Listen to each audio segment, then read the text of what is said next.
আমার দেশের মাটি সোনার চাইতেও খাঁটি, এই কথাটা আসলে আমরা সবাই জানি, কিন্তু কতজন মানুষ আছে এই কথাটা বিশ্বাস করি? হয়তোবা কেউ কেউ করেন, কিন্তু অধিকাংশ কৃষকই এই কথাটা মানতে চায় না, কথাটা গ্রহণ করে না, মন থেকে বিশ্বাস করে না। এর কারণ হচ্ছে যারা মাটি নিয়ে কাজ করে তাদের অধিকাংশই জানে না সোনাটা কিভাবে ফলাতে হয়। আসসালামু আলাইকুম, আমি মোহাম্মদ আবু সাইদ। আমি কাজ করছি কৃষি নিয়ে, আমি কাজ করছি স্মার্ট কৃষি নিয়ে। আজকে আমি আমার কিছু পরিকল্পনা আপনাদের সাথে শেয়ার করব। আশা করি ভিডিওটা শেষ পর্যন্ত দেখবেন। আমি কেন বলছি বাংলাদেশের মাটি সোনার চেয়েও খাঁটি? সোনা আসলে ফলে, যদি একটা জিনিস দেখবেন আপনারা খেয়াল করে, যে মাটিতে, আমাদের মাটিতে যে কোনো জায়গায় যদি যে কোনো বীজ পুঁতি, তাহলে কিছুদিন পর সেখান থেকে চারা তৈরি হয়, চারা থেকে গাছ, গাছ থেকে আমরা ফল পাই। একটা সময় আমাদের দেশে মালটা, কমলা, ড্রাগন, এই সমস্ত বিদেশি ফলগুলো আমরা একান্তই জানতাম, 7 থেকে 8 বছর আগেও জানতাম যে এটা বাংলাদেশে উৎপাদন করা সম্ভব না। কিন্তু সেই মালটা, কমলা, এইসব বিদেশি আঙুর, সেই ফসলগুলো বাংলাদেশে এখন উৎপাদন হচ্ছে।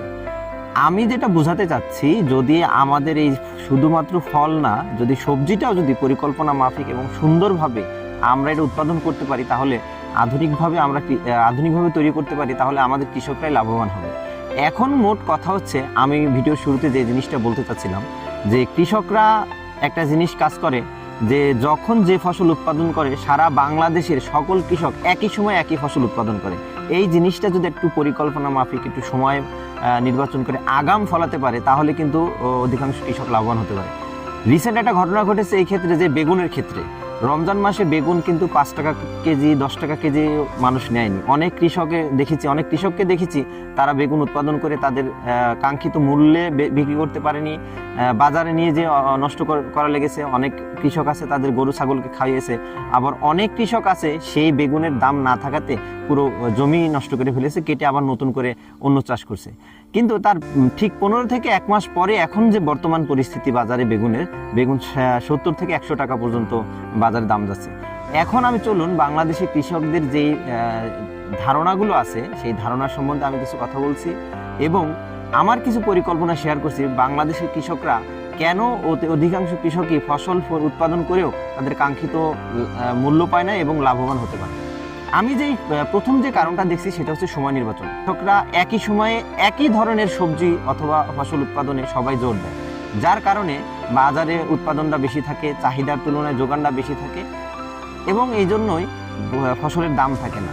যদি বাংলাদেশের কৃষকরা, অর্থাৎ আমার কথাগুলো যে শুনবেন, আমার কথাগুলো যে মানবেন, আমি তাদের উদ্দেশ্যেই বলছি, যদি আপনি সেই ফসলটা একটা পরিকল্পনা মাফিক উৎপাদন করেন, অর্থাৎ যখন যে ফসল উৎপাদন হবে সেই ফসলটা যদি আগাম উৎপাদন করতে পারেন, তাহলে আপনি অবশ্যই বাজারে দাম পাবেন।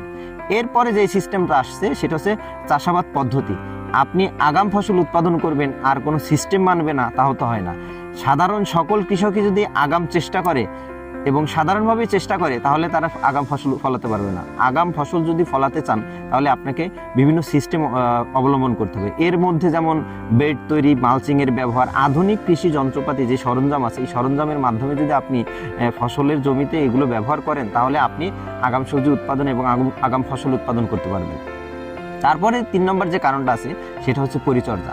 আমাদের কয়জন কৃষক আছে যে জানে সঠিক সময় সঠিক পরিচর্যা দরকার?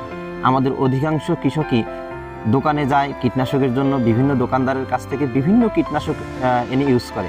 আমি যেটা বোঝাতে চাচ্ছি সেটা হচ্ছে, আপনি যদি ধরুন আপনি একটা ফসল উৎপাদন করছেন, এই ফসলে কখন কি রোগ লাগবে সেটা দেখার পর যে আপনি ট্রিটমেন্ট দিচ্ছেন। যদি এমনটা করতে পারেন যে ফসলে রোগই লাগতে দিলেন না, তাহলে আপনার ফসলের উৎপাদন বৃদ্ধি বেশি পাবে না যে রোগ দেখার পরে ট্রিটমেন্ট করবে তার বেশি উৎপাদন বৃদ্ধি পাবে? প্রশ্নটা আপনার কাছে আমার রইল। কিছু মিলে আমি এই যে একটা পরিকল্পনা করতে চাচ্ছি, যে আপনি যদি কিছু ফসল যেটা আগাম বের করতে পারবেন, আগাম উৎপাদন করতে পারেন, তাহলে সেই ফসলের রেজাল্ট আপনি বেশি পাবেন এবং দামও বেশি পাবেন। একটা পর্যায়ে যেয়ে আপনি আপনার ফসলের চাষ করে লাভবান হতে পারবেন।